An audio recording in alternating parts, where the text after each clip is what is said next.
Hello students, कैसे हैं आप लोग। क्लास 12th में हम लोगों ने शेयर्स में लास्ट वीडियो में 54 नंबर का क्वेश्चन किया था और मैंने कहा था सीबीएसई 2023 में आया हुआ क्वेश्चन है, उसकी बहुत अच्छे से प्रैक्टिस करना। आज जो मैं क्वेश्चन ले रही हूँ 55 और 56, ये पूरा एमसीक्यू टाइप क्वेश्चन है। ये चारों 55, 56, 57 और 58, ये चारों आपके फोरफिटेड और री इशू को पक्का करने वाला बेसिक है। फोरफिटेड, री इशू, कैपिटल रिजर्व में कितना जाता है और कितना हम मैक्सिमम डिस्काउंट दे सकते हैं, कितने पे कंपनी शेयर को री इशू कर सकती है, मिनिमम प्राइस कितनी ले सकती है, यहां से आपका एमसीक्यू 110% आएगा। तो आज का वीडियो छोटा है लेकिन बहुत काम का है, क्योंकि मैं दो ही क्वेश्चन आपको बताऊंगी, पहले 55 और 56। क्यों? क्योंकि ये डिस्काउंट से रिलेटेड है। और नेक्स्ट वीडियो में 57 और 58 जो री इशू से रिलेटेड है। ठीक है, दोनों को मिक्सअप नहीं कर रही हूं, पहले आप आज डिस्काउंट का फंडा समझ लें। ठीक, तो पहले मैं क्वेश्चन को रीड करती हूं, फिर मैं आपको समझाती हूँ। Determine the maximum permissible discount and minimum reissue price that a company can allow at the time of reissue of forfeited share in the following cases. First, a share of 10 rupees originally issued at par, on which application an allotment money of 5 rupees was received. Second case, a share of 10 rupees originally issued at a premium of 1, which application and allotment money including 5 rupees was received. Third case, a share of 10 rupees originally issued at a premium of 1, on which application and allotment money excluding 5 rupees was received. अभी समझाती हूँ, पहले ध्यान से सुनो। हम थोड़ी सी summary क्या बनाएंगे। समरी तो हम सिर्फ मैं आपको सबसे पहले बताती हूं समरी तो क्या, ये फोरफिटेड अमाउंट। कौन सा केस कर रही हूं मैं? First case. अब समरी की बात करते हैं। देखो, फोरफिटेड की एंट्री क्या होती है, पहले हम बेसिक पे जाते हैं। जब कोई व्यक्ति हमें पैसे नहीं देता है तो हम उसके शेयर्स को क्या कर लेते हैं, फोरफिटेड, है ना। और फोरफिटेड की एंट्री क्या बनती है, share capital account debit. Share, आपको जस्ट समझाने के लिए बता रही हूं, कैपिटल अकाउंट डेबिट टू हमें जिस पर पैसा नहीं मिला। जैसे कि फर्स्ट केस में हमने 10 रुपए का शेयर इशू किया था, which application and allotment money 5 rupees was received, तो 5 रुपए रिसीव्ड हो गए। तो कॉल्स इन एरियर में कितने आएंगे, मान लीजिए एक ही शेयर है 10 रुपए का, तो 5 रुपए एरियर में आए और 5 रुपए फोरफिटेड में आए।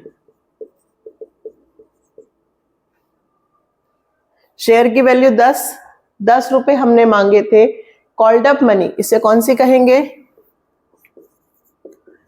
Called up. बिल्कुल बेसिक है, एक एक नंबर के एमसीक्यूज या 2 नंबर का क्वेश्चन आ सकता है और बिल्कुल सही जाना चाहिए, कुछ भी नहीं है इन क्वेश्चंस में।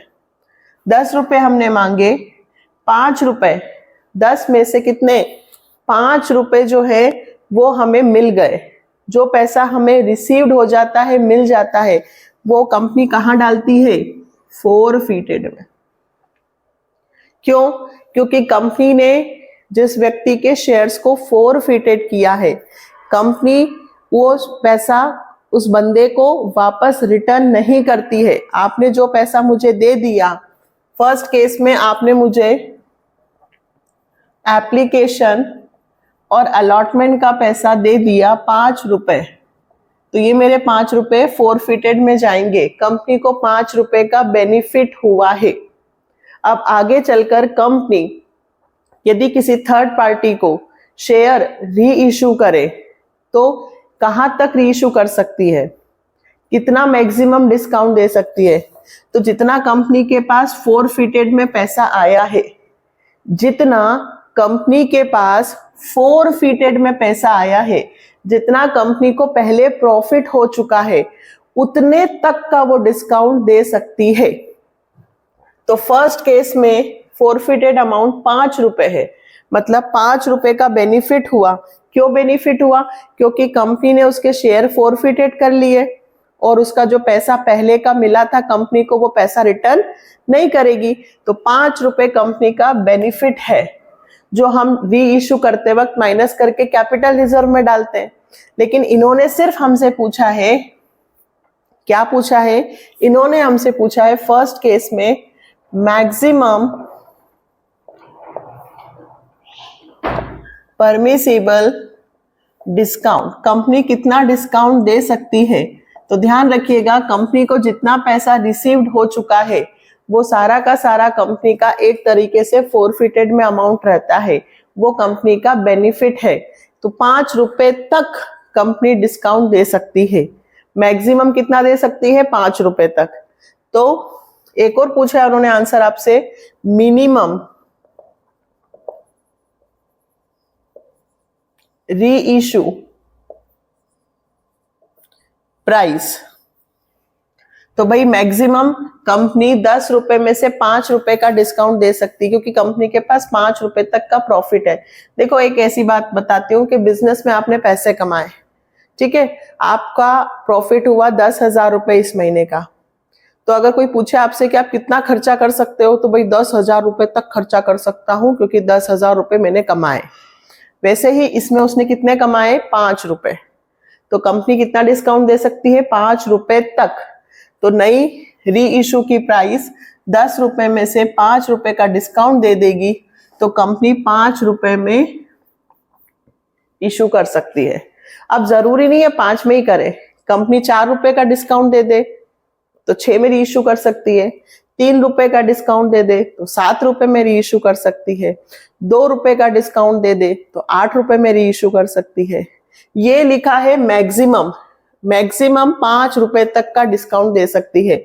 मतलब कंपनी 5, 6, 7, 8, 9 इतने रुपए में री इशू कर सकती है, 4 रुपए में नहीं कर सकती, क्योंकि 4 रुपए में री इशू करने पर कंपनी को 6 रुपए का लॉस हो जाएगा, और कंपनी के पास 6 रुपए का नहीं, केवल कितने रुपए का प्रॉफिट है? 5 रुपए का। आप यहां से समझ लेना, ये जो पैसा आएगा इतने तक का डिस्काउंट दे सकती है। नेक्स्ट केस, फिर इसीलिए कहा था मैंने ये सारे क्वेश्चन सिर्फ एमसीक्यूज बेस है। नेक्स्ट, फिर से फोरफिटेड अमाउंट में कितना आएगा?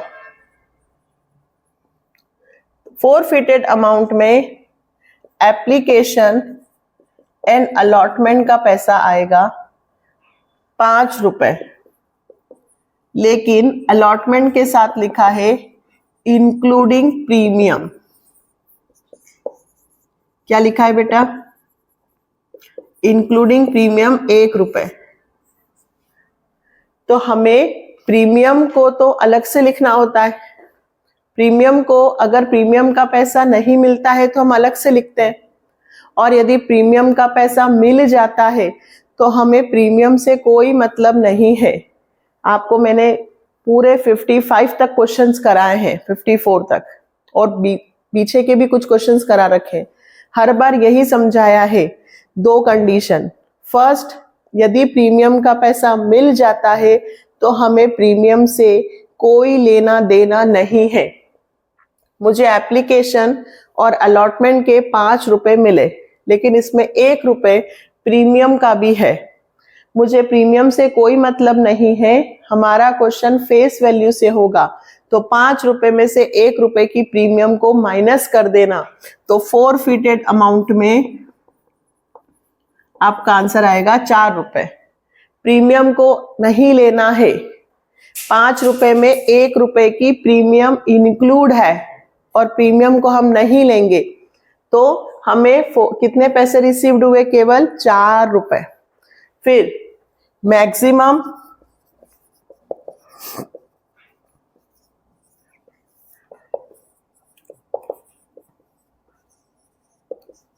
तो मैक्सिमम परमिसेबल डिस्काउंट हम कितने रुपए दे सकते हैं? 4 रुपए तक। ठीक है, वही क्वेश्चन था, इसमें प्रीमियम नहीं थी, इसमें प्रीमियम थी, तो प्रीमियम को नहीं देना है क्योंकि प्रीमियम का पैसा मिल चुका है। और मिनिमम री इशू प्राइस, तो कंपनी को 4 रुपए तक का प्रॉफिट हुआ है, 4 रुपए तक का डिस्काउंट दे सकती है, तो 10 में से 4 चले गए तो कंपनी कहां तक इशू कर सकती है? 6 रुपए तक इशू कर सकती है, 6, 7, 8, 9। ठीक है, कोई सी भी वैल्यू तक इशू कर सकती है। थर्ड केस,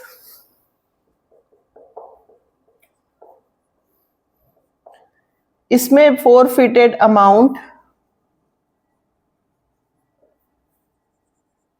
आपका 5 रुपए आएगा। इसमें भी एप्लीकेशन और अलॉटमेंट का ही पैसा मिला है और इसमें भी 1 रुपए की प्रीमियम है, लेकिन वहां लिखा है एक्सक्लूडिंग प्रीमियम, प्रीमियम को हटाकर 5 रुपए मिले हैं। अगर प्रीमियम इंक्लूड थी तो माइनस करके क्वेश्चन किया, इसमें बोला है एक्सक्लूडिंग प्रीमियम, मतलब प्रीमियम को अलग कर दिया है, तो प्रीमियम फर्स्ट कॉल पे होगी या किसी पे भी होगी। तो इस कंडीशन में हमें 5 रुपए रिसीव्ड हुए हैं एप्लीकेशन और अलॉटमेंट के, प्रीमियम इंक्लूड नहीं है, तो वही हमें चाहिए फेस वैल्यू। फिर से मैक्सिमम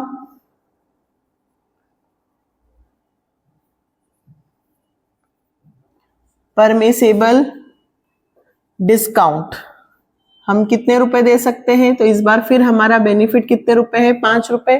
कंपनी को एप्लीकेशन और अलॉटमेंट पे कितने रुपए मिले हैं? 5 रुपए। तो कंपनी मैक्सिमम डिस्काउंट दे सकती है 5 रुपए का, तो मिनिमम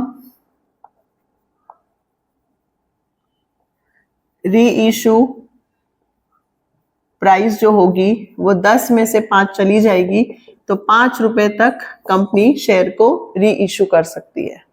देखिए, ये क्वेश्चंस तभी आएंगे जब आपको हर एक चीज पता हो, है ना, आपको पूरा बेसिक पता हो, री इशू का, फोर फीचर का, कैपिटल रिजर्व का, तभी ये क्वेश्चंस आएंगे।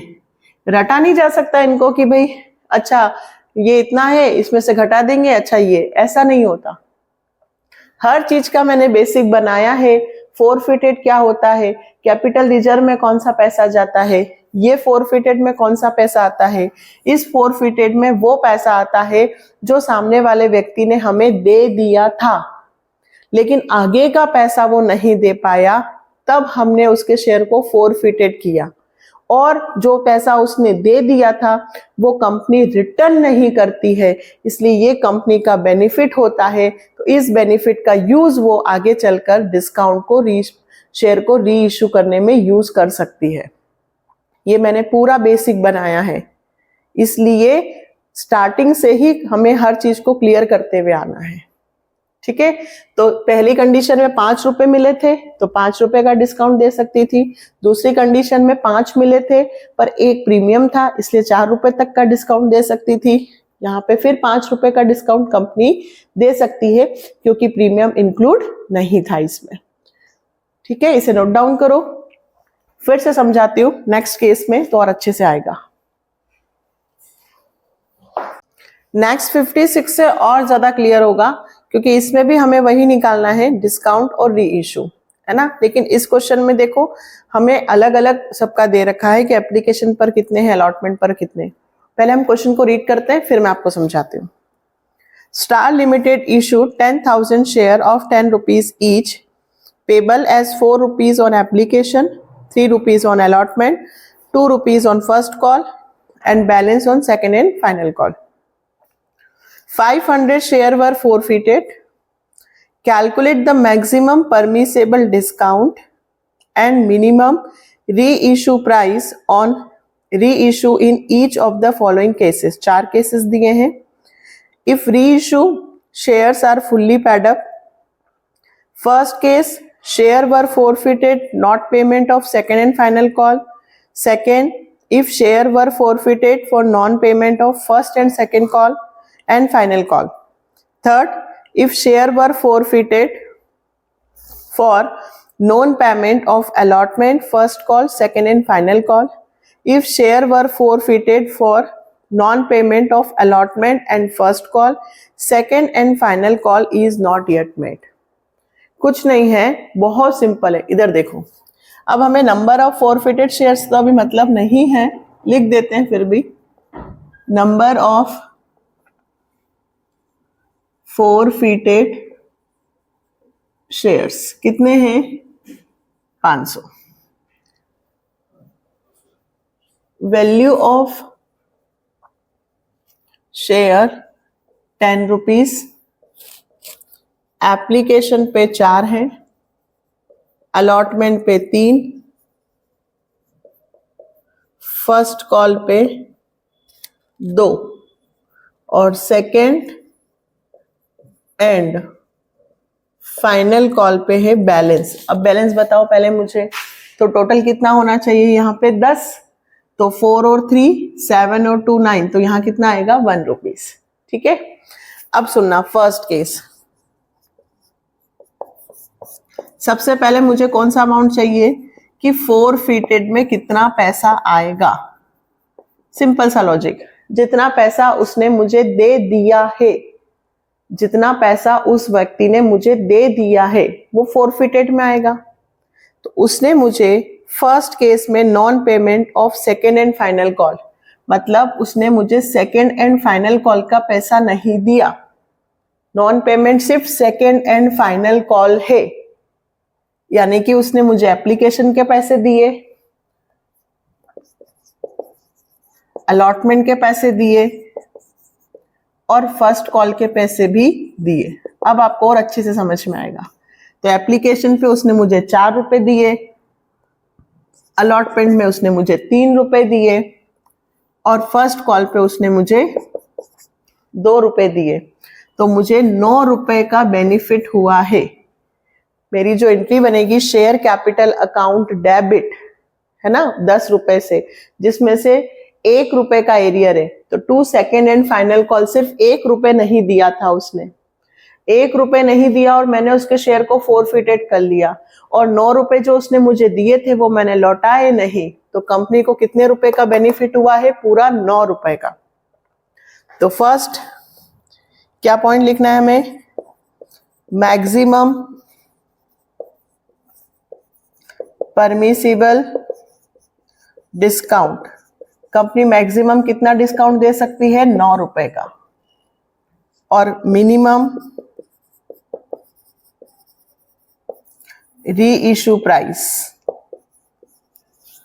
तो 10 रुपए में से 9 रुपए तक कंपनी को बेनिफिट हुआ है, मतलब 9 रुपए तक डिस्काउंट दे सकती है।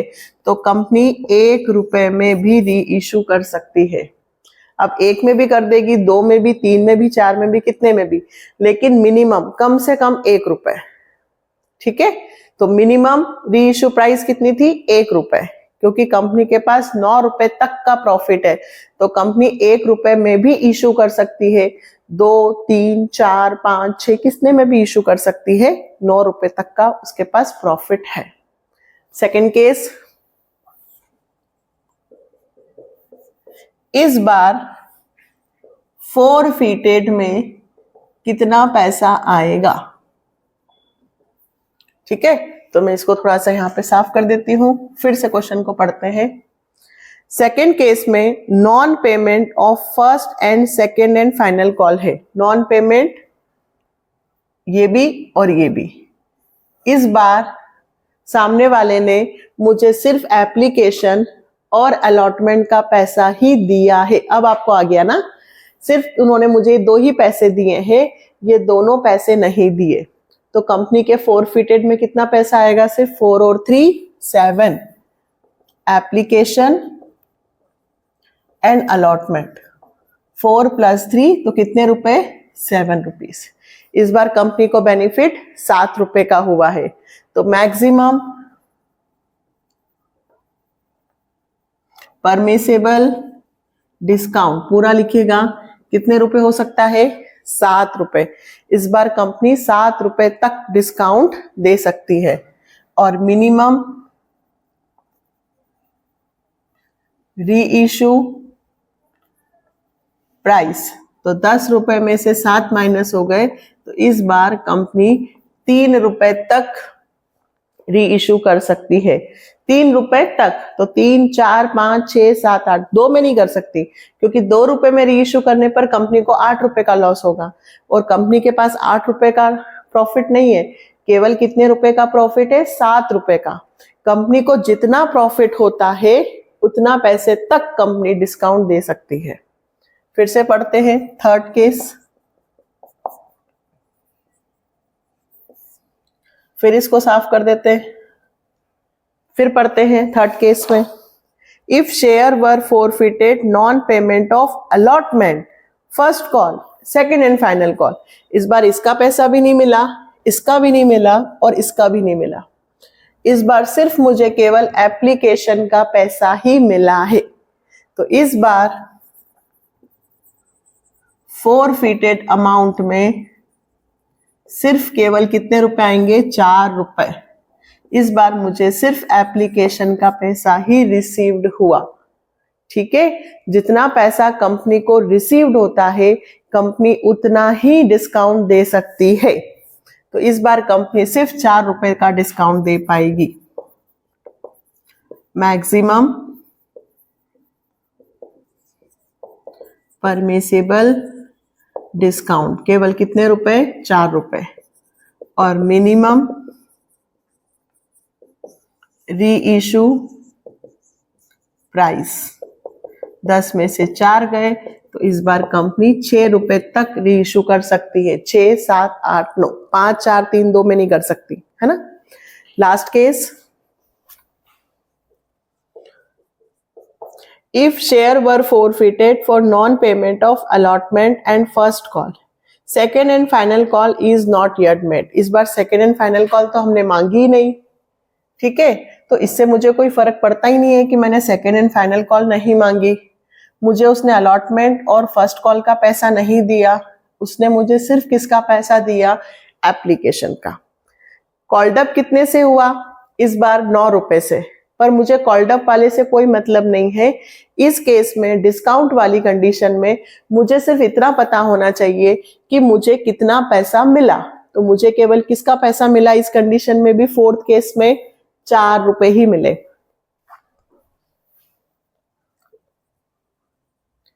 फोरफिटेड अमाउंट केवल कितने रुपए मिले मुझे? 4। ठीक है, तो यहां क्या लिखूंगी? Application received. ठीक है, तो इसमें भी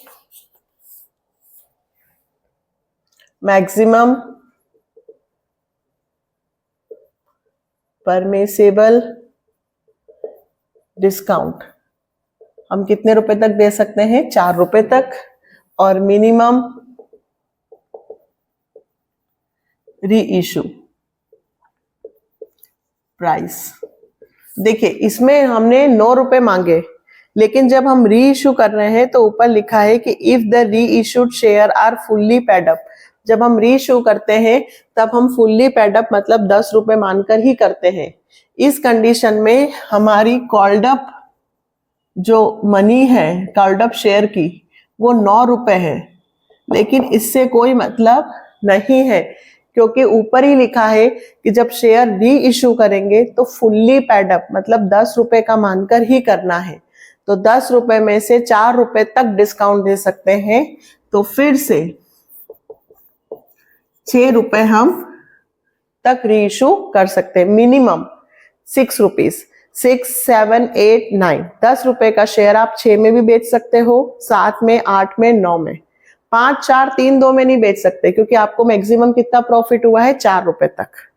अब आपको समझ में आया आज का केस, आज का फंडा, कि कंपनी को जितना पैसा मिल जाता है कंपनी उतने पैसे तक का डिस्काउंट दे सकती है। ठीक है, इसलिए मैंने आगे 57 और 58 इसमें इंक्लूड नहीं करे, क्योंकि नेक्स्ट वाला भी 3 नंबर में बिल्कुल आता है। ये एमसीक्यूज पैटर्न के क्वेश्चंस हैं, 3 नंबर वाले क्वेश्चंस हैं, बिल्कुल एग्जाम में आ रहे हैं। आप लिख लो, ये क्वेश्चंस बिल्कुल आ रहे हैं, बहुत अच्छे से इनकी प्रैक्टिस करनी है। नेक्स्ट वीडियो में मैं आपको 57 और 58 की तैयारी करवाऊंगी। ठीक है, तो चैनल के साथ बने रहेंगे, वीडियो को ज्यादा से ज्यादा अपने फ्रेंड्स को शेयर करेंगे. Like, subscribe and comment. Bye, take care.